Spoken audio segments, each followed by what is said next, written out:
భారత్లో తయారీకరణను సాకారం చేసే దిశగా కేంద్ర ప్రభుత్వం కీలక అడుగు వేసింది. 2025 నాటికి 2,10,00,000 ఉద్యోగాల సృష్టి లక్ష్యంగా తొలిసారి జాతీయ ఉత్పాదక వస్తువుల విధానాన్ని తీసుకొచ్చింది. ఈ మేరకు ఆమోదముద్ర వేసిన కేంద్ర మంత్రివర్గం ఆంధ్రప్రదేశ్కు సంబంధించిన ఓ రైల్వే ప్రాజెక్టుకు పచ్చజెండా ఊపింది. భారత్ను ప్రపంచ తయారీ కేంద్రంగా తీర్చిదిద్దాలని సంకల్పించిన మోదీ ప్రభుత్వం ఉత్పత్తి రంగంలో కీలకమైన ఉత్పాదక వస్తువులపై ప్రత్యేక దృష్టి సారించింది. తయారీ పరిశ్రమలో ఉత్పాదక వస్తువుల రంగం వాటాను ప్రస్తుతమున్న 12% నుంచి 2025 నాటికి 20% పెంచడమే లక్ష్యంగా తొలిసారి జాతీయ విధానాన్ని తీసుకొచ్చింది.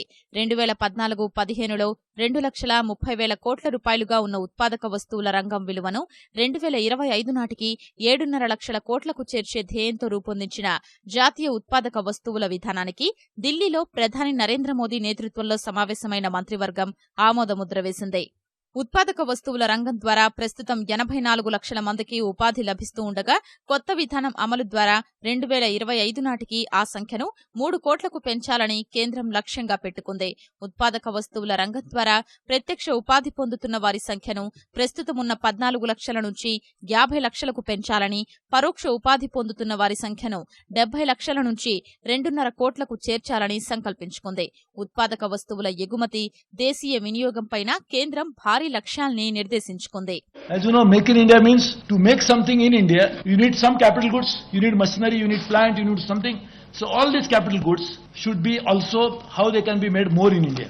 So the capital good manufacturing, if it happens in India, along with the manufacturing that is going to happen downstream, the entire economy will get filled. That's the policy.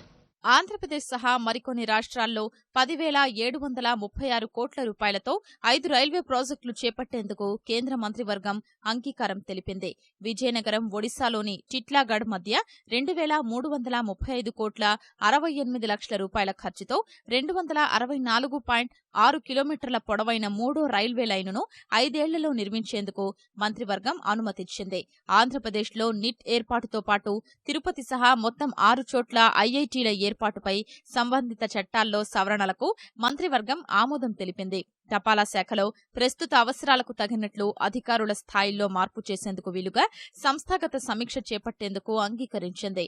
వేర్వేరు దేశాలతో భారత్ కుదుర్చుకున్న ఒప్పందాలకు ఆమోదం తెలిపిన మంత్రివర్గం మరికొన్ని నిర్ణయాలు తీసుకుంది.